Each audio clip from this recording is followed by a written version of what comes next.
Dosa itu menggelisahkan. Orang yang tahu bahwa dia berdosa itu biasanya hatinya tidak nyaman, tidak tenang. Ketika kalian mau bertobat, disitulah kalian ketemu ketenangannya hidup. Tergantung kamu ingin mencari kesenangan atau mencari ketenangan.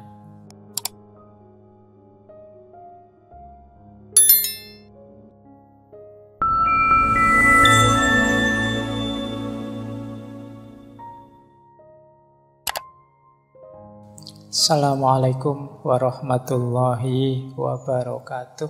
Bismillahirrahmanirrahim. Ada lagi orang yang beralasan, Pak, manusia itu kan memang manusiawi punya dosa. Bukankah tidak mungkin ada orang yang bersih 100% tanpa dosa? Jawabnya Imam Ghazali, ya. Seperti itu memang fitrahnya manusia. Tapi setidaknya orang yang sungguh-sungguh tobat itu jangan melakukan dosa secara sengaja. Ya kalau tidak sengaja misalnya di luar kontrol tidak masalah lah. Misalnya mungkin saya benar-benar niat tobat kok. Saya tidak akan bohong lagi. Tiba-tiba keceplosan bohong karena selama ini sudah terbiasa begitu. Ya minimal itulah yang tidak disengaja. Jangan secara sengaja. Bahwa tidak ada manusia yang bersih, iya. Tapi semoga khilaf dan dosa kita itu sesuatu yang tidak kita sengaja. Saya tidak niat ke sana kok Pak Yo. Kok iya sampai ke sana juga tanpa saya sadari. Nah, usahakan dosa-dosa kita itu minimal di level ini. Di level yang di luar kesengajaan kita. Entah dalam hal apapun. Jadi jawabnya, kalau ada yang tanya kan manusia itu manusiawi saja salah. Ya tapi jangan secara sengaja kamu melakukan kesalahan. Kalau secara sengaja melakukan kesalahan tidak manusiawi namanya. Ya kamu memang jarak kalau bahasa Jawanya. Kamu nekat, nerjang aturan. Baik. Ada lagi masih dari Minhajul Abidin ya. Ini problem-problem yang sering jadi alasanmu untuk menunda tobat.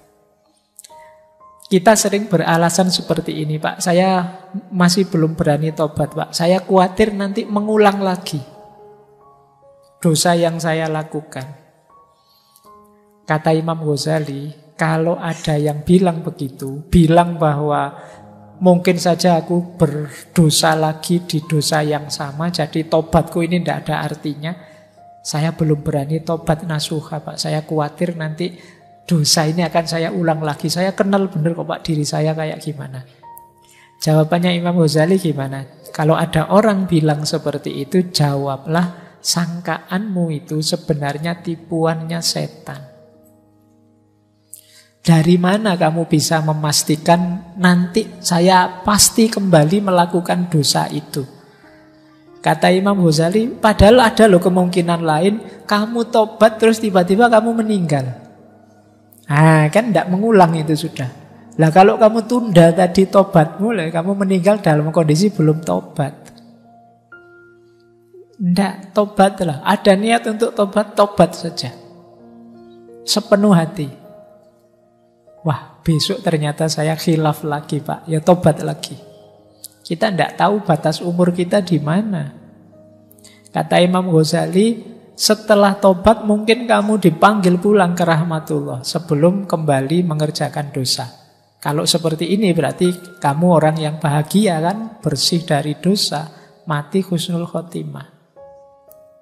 Nah, yang harus kamu lakukan, tobatlah dan berupayalah sepenuh tenaga menghindari dosa.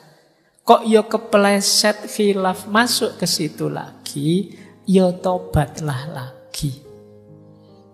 Asal kamu tidak menyepelekan, saya tobat sepenuh hati Pak, tapi besok secara sengaja saya ulang lagi biar nanti saya tak tobat lagi. Bukan begitu rumusnya.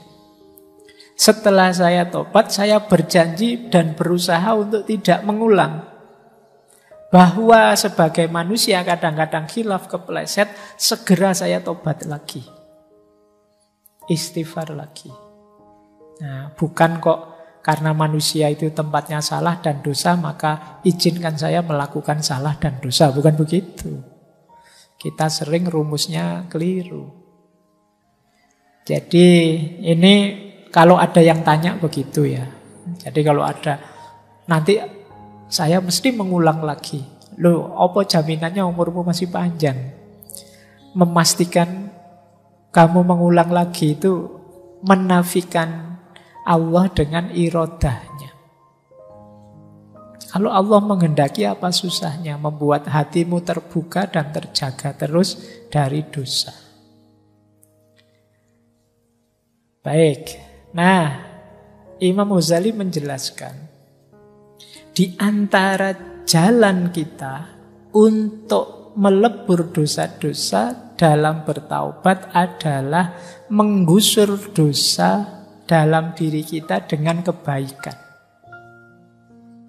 Innal hasanat yudhibnas sayyi'at. Jadi space dalam diri kita ini terbatas kan. Maka biar kita tidak disibukkan oleh dosa, ayo menyibukkan diri dengan yang berpahala. Maka di antara menetralisir dosa, itu kalimat dari Imam Ghazali, misalnya hapuslah dosa minum arak dengan bersedekah minum minuman yang halal untuk orang yang membutuhkan.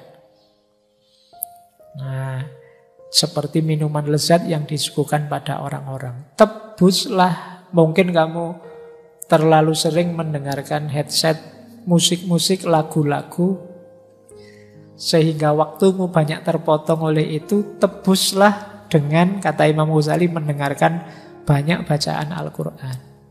Jadi ya paling tidak skornya jadi 50-50 lah. Nah itu ruang dalam dirimu biar tidak isi yang negatif saja. Kamu dengerin Quran, dengerin majelis zikir, majelis ilmu, dan lain sebagainya. Kok kamu terlanjur makan riba, ya hapuslah dengan memperbanyak sedekah yang halal. Dan seterusnya, kata Imam Ghazali, meskipun menghitung dosa itu tidak pernah tepat, tetapi ini sekedar cara untuk mengimbangi saja. Jadi seperti mengobati penyakit panas dengan obat yang dapat menjadikannya dingin, agar keseimbangan yang diperlukan terwujud. Karena bila kelamnya hati karena dosa memuncak, tidak akan ada yang dapat menghapuskannya selain cahaya yang memancar dari ketaatan. Jadi kebaikan itu cahaya, sementara dosa itu kegelapan. Kegelapan yang ketemu cahaya, hasilnya adalah terang. Di kegelapan itu bukan gelap di yang terang itu. Kalau ada ruangan gelap gulita, cahaya masuk, ruangannya jadi terang. Bukan cahayanya jadi gelap. Berarti apa? Kalau dosa itu kegelapan, maka hadirkanlah terang dalam dirimu yang penuh dosa itu. Hadirkan amal-amal kebaikan, ilmu-ilmu kebaikan, yang itu cahayanya Allah. Maka yang dosa tadi akan tergusur, berubah jadi terang. Ini rumus dari Imam Ghazali. Imam Ghazali kan punya rumus, dosa itu seperti titik hitam di kolbu kita. Orang yang banyak dosa itu batinnya, kolbunya itu seperti penuh dengan asap yang pekat, kata Imam Ghazali. Dia perlu cahaya untuk meneranginya. Nah ini mungkin kalau hadis ya rumusnya innal hasanat yudhibnas sayyi'at tadi. Kebaikan akan menyingkirkan keburukan. Baik. Nah, sekarang tentang menyepelekan dosa sehingga kamu tidak kunjung bertobat. Kalau ini saya ambil dari pendapatnya Syekh Yusuf Al-Qaradawi. Perhatikan kita itu sering sekali menyepelekan dosa. Alah Pak, cuma dosa itu aja, cerewet amat misalnya. Biasa saja lah Pak, wong yo efeknya ndak besar. Hati-hati, kata Syekh Yusuf Al-Qaradawi, dosamu yang kamu anggap kecil-kecil itu bisa menjelma jadi besar. Makanya ada kalimat dalam dunia tasawuf itu, tidak ada dosa kecil yang diremehkan dan tidak ada dosa besar yang ditobati. Dosa kecil yang diremehkan dia akan menjelma jadi besar. Dosa besar yang ditobati, disesali, ya dia akan luntur jadi kecil bahkan hilang. Kapan dosa kecil jadi besar? Yang pertama, kalau diistiqomahkan. Jadi dikekalkan. Alah Pak, lihat video kayak gini, ini kan dosa kecil Pak. Kalau korupsi dosa besar, jadi saya istiqomahkan tiap pagi biar seger lihat. Nah, yaitu lama-lama pasti akan menjelma besar. Karena pengabaianmu terhadap dosa itu menunjukkan ketidaktakutanmu pada Allah. Ya dia dosamu akan menjelma besar. Meremehkan Allah itu kan dosa besar.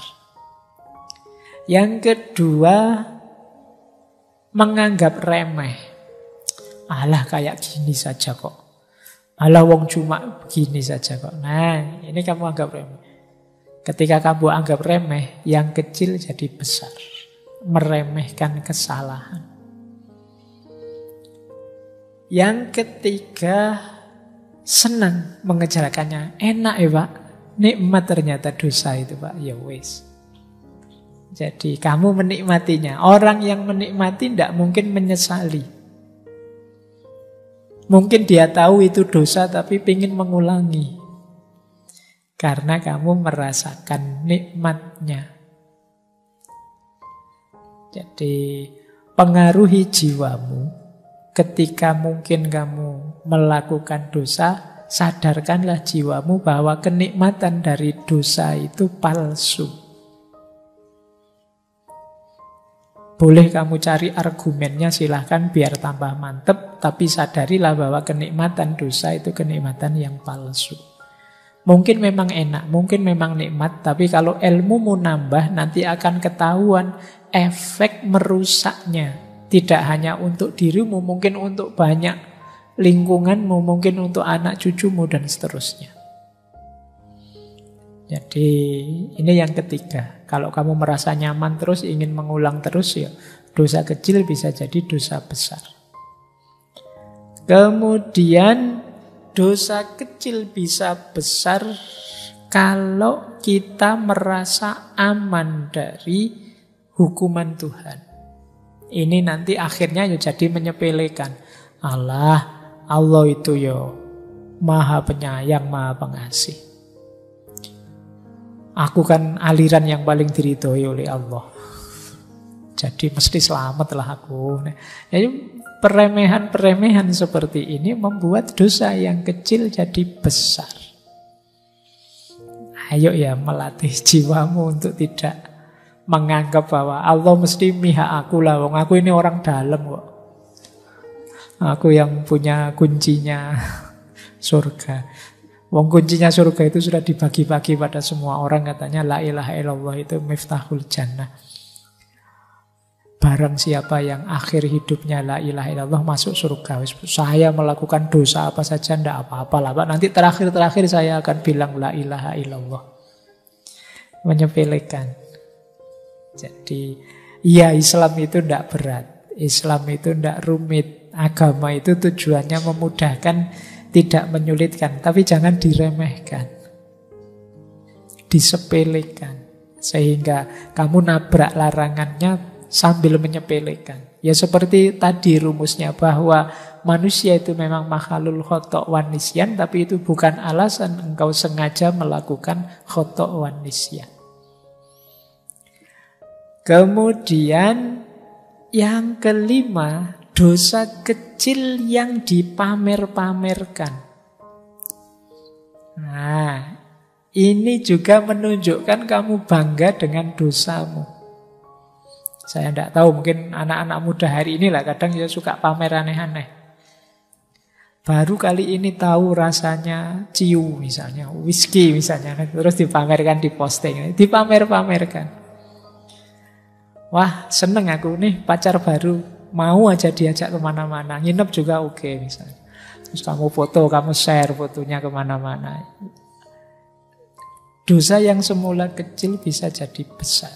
Kenapa? Karena kalau kamu pamer-pamerkan, ada kemungkinan orang lain niru.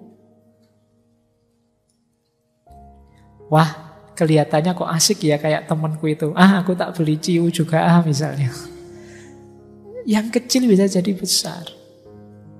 Jadi jangan remehkan dosa kecil. Yang terakhir, dosa kecil yang dilakukan orang besar.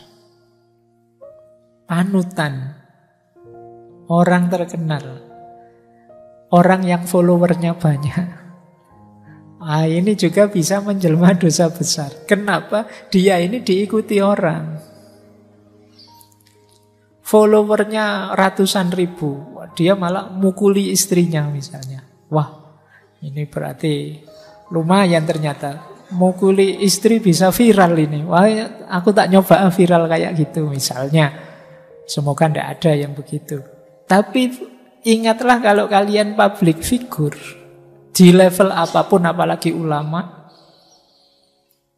perbuatan kalian yang keliru, yang salah, yang dosa, itu diikuti oleh followermu.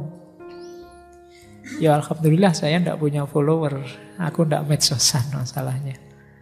Jadi aman saya.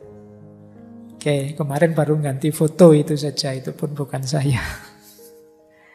Jadi hati-hati, saya tidak tahu kalian mungkin ada yang public figure meskipun sekedar ketua kelas. Ya kan ketua kelas punya power di kelasnya. Hati-hati, dosa yang kecil kalau ditiru teman-temanmu sak kelas jadi dosa besar. Karena akumulatif. Misalnya bikin dosa besar, yuk kita bolos bareng-bareng ya, biar dosennya kapok misalnya. Itu kan kecil sebenarnya, tapi bisa jadi besar. Kamu ditiru temanmu sak kelas. Apalagi kalau kekuasaanmu level desa, level kecamatan, level kabupaten, level negara, level dunia ya. Engkau diikuti orang. Jadi jangan sembrono dengan dosa dan kesalahan. Nah, finalnya ini secara teori. Jadi tobat itu diawali pengetahuan, kemudian dilanjutkan dengan kesadaran untuk berubah, didasarkan pada penyesalan, ditekadi untuk perbaikan. Perbaikan itu berarti berhenti menjalankan, membersihkan diri, dan memperbaiki. Ini rumusnya mirip takholli, tahalli, dan tajalli. Yang terakhir komitmen atau istiqomah. Kalau sudah geser ke arah kebaikan, istiqomahlah, komitmen di situ. Mungkin berat, karena tidak sesederhana waktu tobat. Komitmen atau istiqomah ini biasanya lebih berat. Makanya minggu depan kita bahas dulu istiqomah itu apa. Jadi setelah tobat, saatnya kita istiqomah.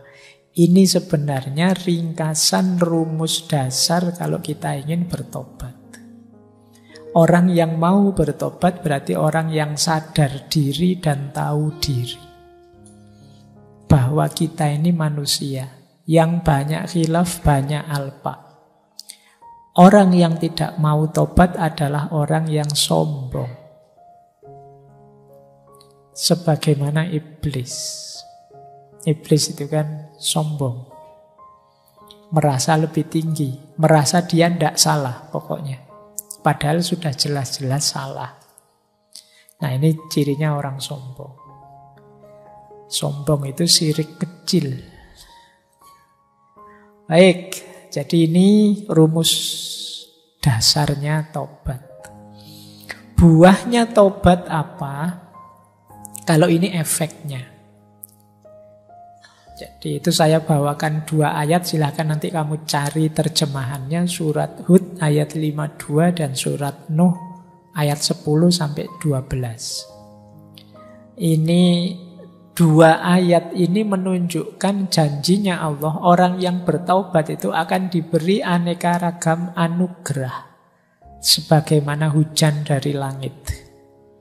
Kalian baca saja terjemahannya ya, dicari. Tapi intinya, ini karena waktu saya tidak bisa menjelaskan detail, buahnya orang tobat itu yang pertama adalah bersihnya diri, jernihnya diri. Sehingga mampu lebih jelas menangkap kebenaran. Yang kedua, tenangnya diri. Dosa itu menggelisahkan. Jadi orang yang tahu bahwa dia berdosa itu biasanya hatinya tidak nyaman, tidak tenang. Ketika kalian mau bertobat, disitulah kalian ketemu ketenangannya hidup. Jadi tergantung kamu ingin mencari kesenangan atau mencari ketenangan. Ketenangan akan membuatmu dekat dengan Allah, dalam bahasa agamanya mutmainah. Kalau kesenangan kadang menjauhkanmu dari Allah. Banyak orang mengorbankan ketenangan hidup hanya demi kesenangan yang sesaat. Nah, hati-hati. Kalian harus cerdas, karena ini ngaji filsafat, berpikirnya harus jauh ke depan. Tidak hanya menemukan senang, enak yang sesaat. Tapi carilah yang nilainya lebih, durasinya lebih panjang, lebih long lasting. Ini kayak hierarki nilai di seller kemarin. Jadi orang yang bertobat itu dia mendapat keuntungan, ketenangan. Yang ketiga, kedekatan dengan Allah tentu saja. Allah itu sangat sayang dengan orang yang tobat. Nanti ada hadisnya. Kemudian cinta ilahiyah, cinta pada Allah. Jadi taubat akan membawa cintanya Allah pada kita, yang pada gilirannya juga akan menumbuhkan cinta kita pada Allah, karena kita meninggalkan cinta-cinta yang lain yang sifatnya duniawi. Dan yang kelima, ini yang ayat yang saya singgung tadi, anugerah. Allah itu saking inginnya kita bertaubat, dia menjanjikan macam-macam bagi orang yang taubat, termasuk aneka ragam anugerah yang ada di 2 ayat tadi. Baik, jadi ini buahnya. Tapi buah tidak akan kita temui kalau prosesnya belum jalan. Jadi teman-teman silahkan, ini teori jangan dihafalkan atau hanya untuk diceramahkan. Coba kamu jalani, kata orang Jawa, ngelmu kuwi kelakone kanthi laku. Kalau ingin benar paham seperti apa manfaatnya tobat, jalankan tobat itu. Baik, saya tutup dengan beberapa quotes. Kalau sudah quote, kalian sudah melek saatnya. Sudah mau ditutup. Ini menarik. Ada kalimat dari Robi'ah, istighfar kita membutuhkan istighfar lagi. Aku beristighfar kepada Allah dari ucapanku, aku beristighfar pada Allah. Kita, kata Robi'ah, diminta mengistighfari istighfar kita. Kenapa? Istighfar kita selama ini banyak palsunya.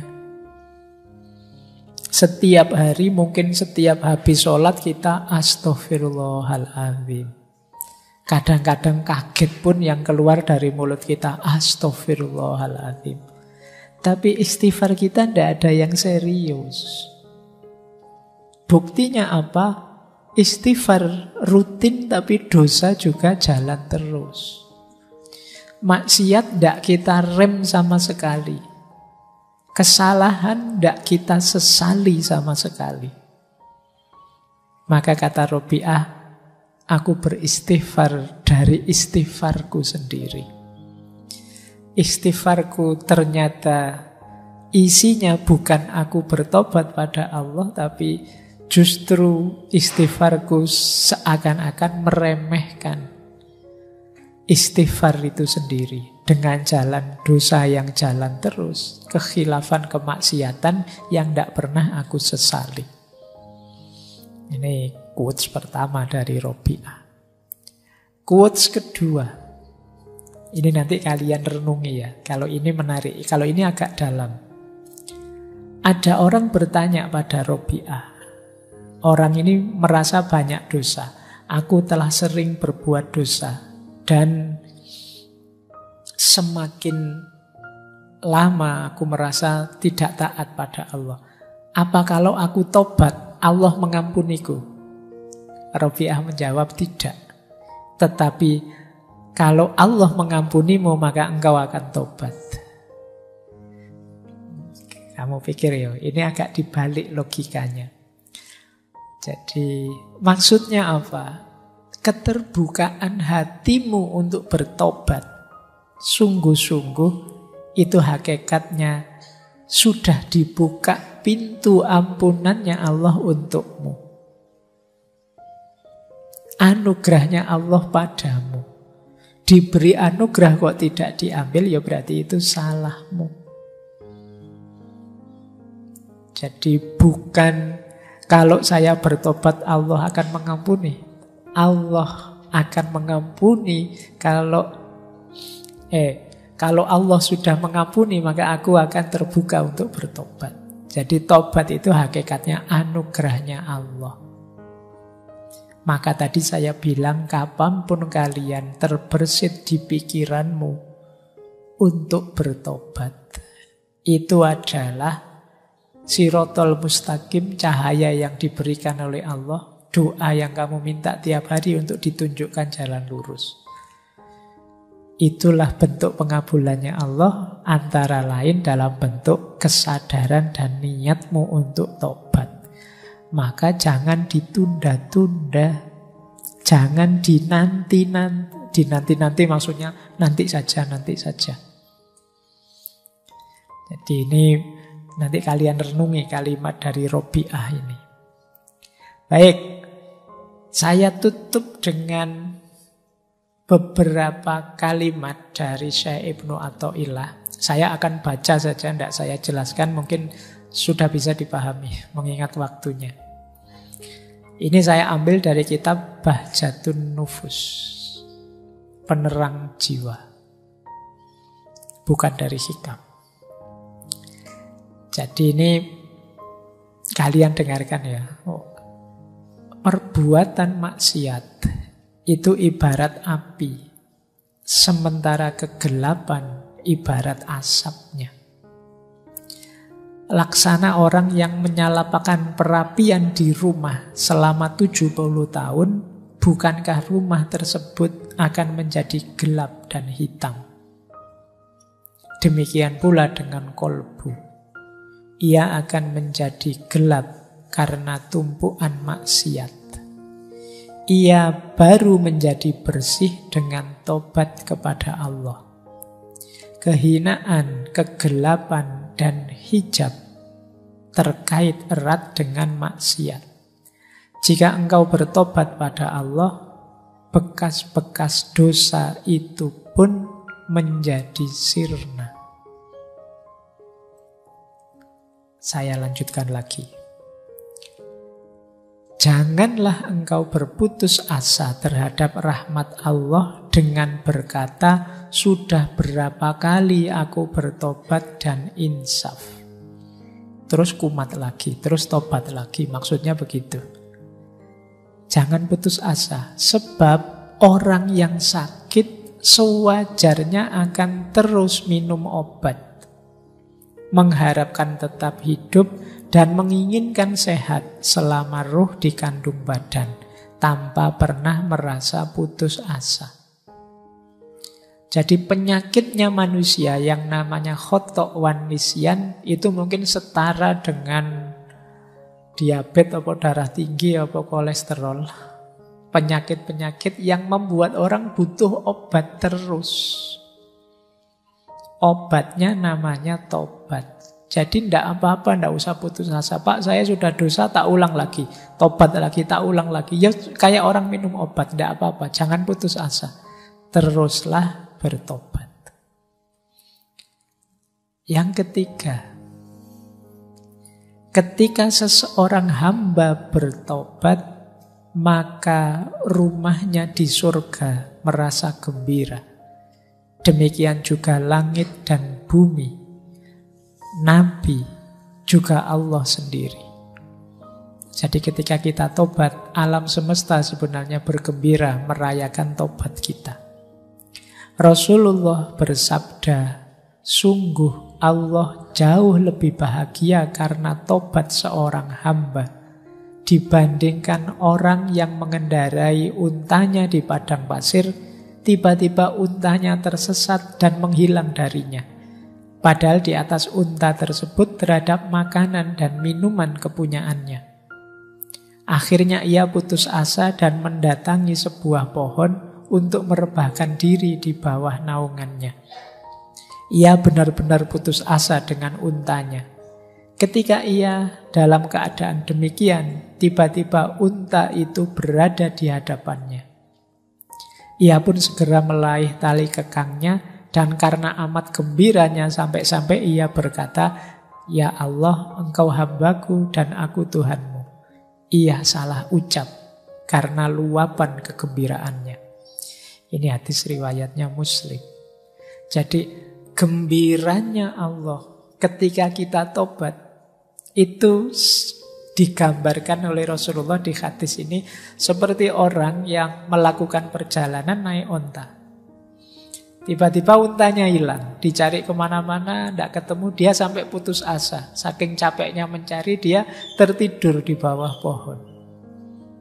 Begitu bangun, tiba-tiba untanya sudah ada di depannya. Situasi seperti ini kan membuat orang gembira luar biasa. Sudah putus asa di tengah padang pasir, tidak tahu mau kemana, tiba-tiba datang untanya. Kegembiraan semacam ini itu sebagaimana gembiranya Allah kalau kita tobat. Yang saking excitednya kalau di hadis itu, orang ini sampai kebalik-balik bilangnya, "Ya Allah, Engkau hambaku, aku Tuhanmu." Kebalik harusnya, Engkau Tuhanku, aku hambamu. Ini makanya kalau kalian ingin menggembirakan Allah, menggembirakan Rasulnya, menggembirakan alam semesta, bertobatlah. Baik, masih dari Bahjatun Nufus terakhir. Jika engkau ditanya, siapakah orang mukmin itu? Jawablah bahwa orang mukmin adalah orang yang bisa melihat aib dirinya lalu berusaha mengobatinya, serta tidak sibuk menuduh orang lain memiliki aib.